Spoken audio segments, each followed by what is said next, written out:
بسم الله الرحمن الرحيم. والقلم وما يسطرون ما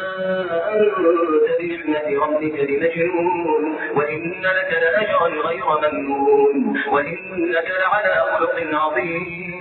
فستبصر ويبصرون بأيكم المفتون إن ربك هو أعلم بمن ضل عن سبيله وهو أعلم بالمهتدين فلا تطع المكذبين ودوا لو تدهن فيدهنون ولا تطع كل حلاف مهين هماز مشاء بنميم مناع للخير معتد أثيم عتل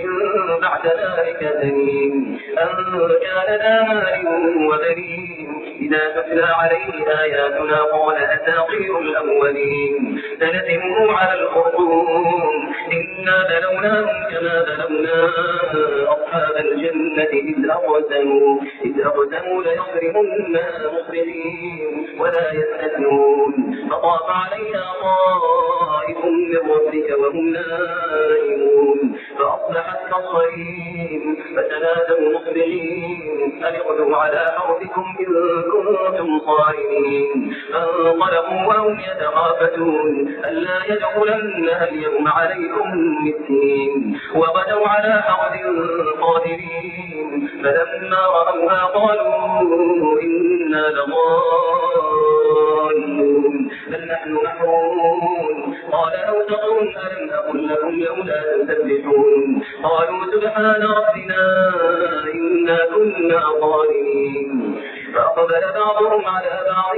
يتلاومون قالوا يا ويلنا إنا كنا طاغين عسى ربنا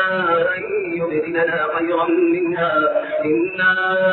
إلى ربنا راغبون كذلك العذاب ولعذاب الآخرة أكبر لو كانوا يعلمون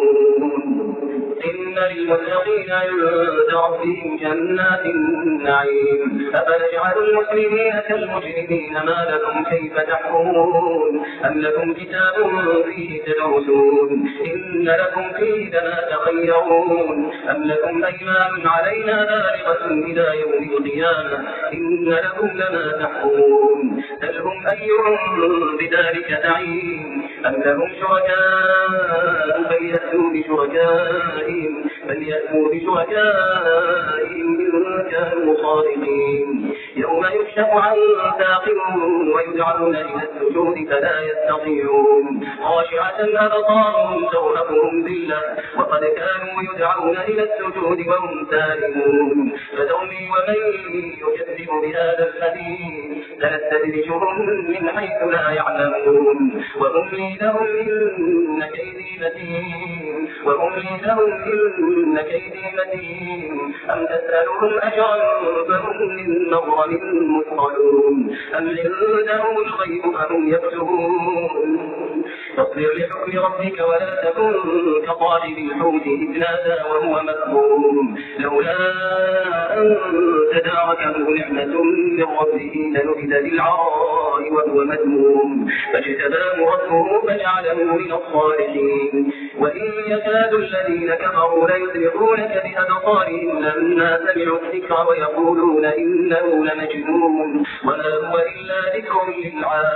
للعالمين.